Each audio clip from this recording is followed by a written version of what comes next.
The Patterns of Interaction ebook has a huge number of online resources that you can use with your students. First, you need to go to my.hrw.com and log in. Then you need to find the section of the book you want to go to. Go to the online textbook. I know I'm going to the Byzantine Empire, so I toggle down to chapter 11.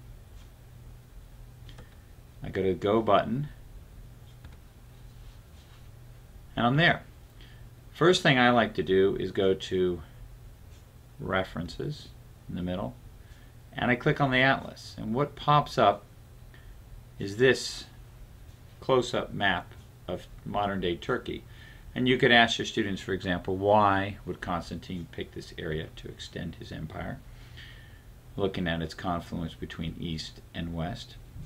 If you want more details, you can go to the bottom there, the interactive world atlas,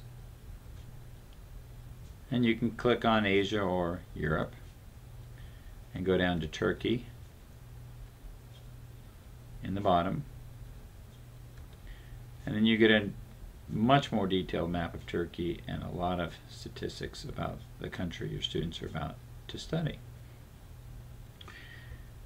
Then, if you want to go to the book, you go to Book Pages,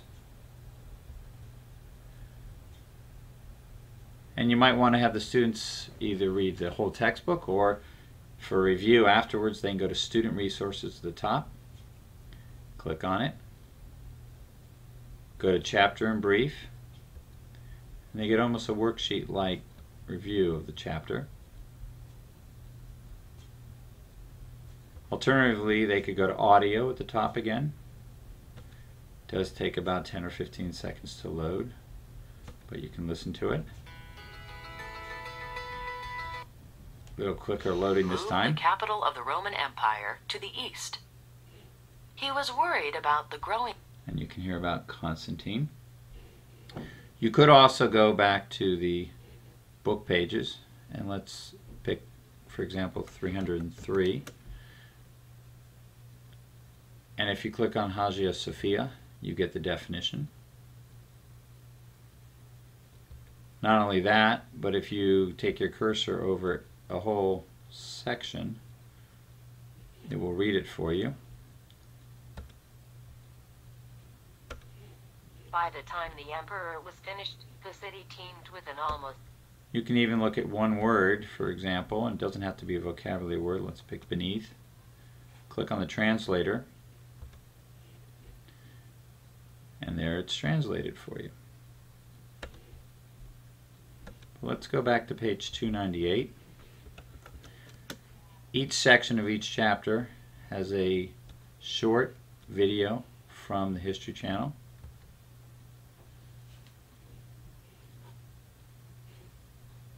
In 1095, a desperate call for help was dispatched to the head of the Catholic Church. In this case, it's talking about the Seljuk Turks' conquest of Persia, Syria, Palestine, and their struggle to get Jerusalem. Also, if you want your kids to have help reading, if you go to page 301, you'll find there is a graphic organizer, which again pops up somewhat similar to a worksheet, except this one can be written on and then printed out or saved digitally. Likewise, if you go to page 298, something else to help your students focus on the left side here, we have the essential question for the whole chapter. If you want, you can go to page 302 and get a map, which you can click on where it says interactive map, and anywhere where your cursor becomes a hand, you can get a little closer view of what you're studying. Also on page 302, you can get some web links which you can study later. You can go to page 305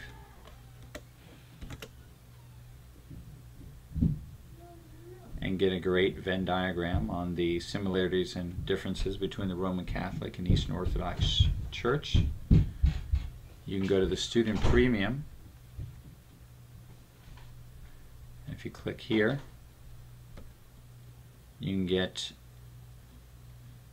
a discussion on Justinian and his attempts to expand the Byzantine Empire.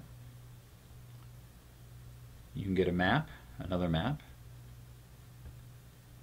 and you can get a very interesting video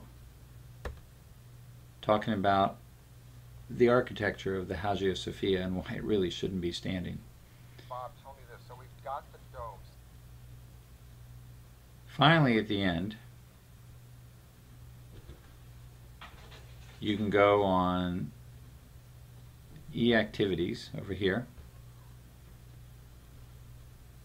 click on the flip cards, and if you push start, next, next, and then flip it, you can have your students review for their test.